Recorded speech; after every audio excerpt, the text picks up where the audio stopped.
ఇదే socio economic సర్వేకి సంబంధించి చంద్రబాబు నాయుడు గారు తన బడ్జెట్తో పాటు ప్రవేశపెట్టిన సోషియో ఎకనామిక్ సర్వే డాక్యుమెంట్ కూడా ఒకసారి బయటికి తీద్దాం. ఎందుకంటే ఇదే బడ్జెట్తో పాటు ఆయన హయాంలో ఆయన ప్రవేశపెట్టిన సోషియో ఎకనామిక్ సర్వేకి సంబంధించిన రిపోర్ట్ ఒక్కసారి బయటికి తీస్తే ఆ సోషియో ఎకనామిక్ సర్వేలో socio economic report page number 379 అటువైపున టేబుల్ ఒకసారి చూడండి. పేజ్ నెంబర్ 379 చూస్తే ఎంఎస్ఎంఈ సెక్టర్, ఇది కొంచెం బ్లోఅప్ చేయడం, ఆ పక్క కొంచెం బ్లోఅప్ చేస్తే ఎంఎస్ఎంఈ సెక్టార్లోనే చంద్రబాబు నాయుడు గారి హయాంలో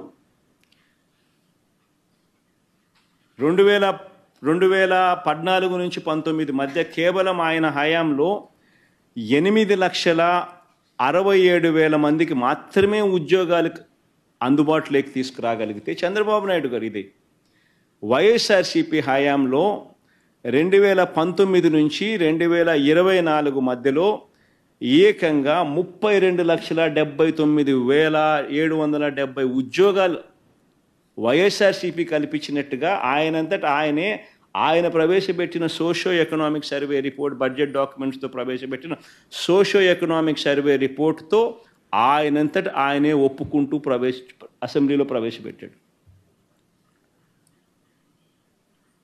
చంద్రబాబు నాయుడే ఆయన 5 సంవత్సరాలకు సంబంధించిన ఆయన డేటా, వైఎస్ఆర్సీపీ ప్రభుత్వ హయాంలకు సంబంధించిన 2019 నుంచి 24 సంబంధించిన data, socio economic survey page number 379లో ఆయనే సోషియో ఎకనామిక్ సర్వే ద్వారా చూపించిన డేటా, ఆయన 5 సంవత్సరాలలో ఎంఎస్ఎంఈల ద్వారా క్రియేట్ అయిన ఉద్యోగాలు ఎన్ని అని చూస్తే 8,67,000 ఉద్యోగాలు మాత్రమే ఆయన క్రియేట్ చేయగలిగితే వైఎస్ఆర్సీపీ ప్రభుత్వ హయాంలో 32,79,770 ఉద్యోగాలు క్రియేట్ అయినాయని చెప్పి ఒప్పుకుంటూ ఆయనే చూపించిన డేటా.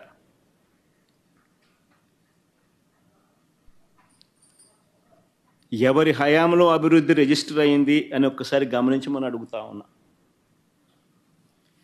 ఇక లార్జ్ అండ్ మెగా యూనిట్స్ కేటగిరీలో కూడా మా 5 సంవత్సరాల హయాంలో 102,000 ఉద్యోగాలు మేం కల్పించినాం.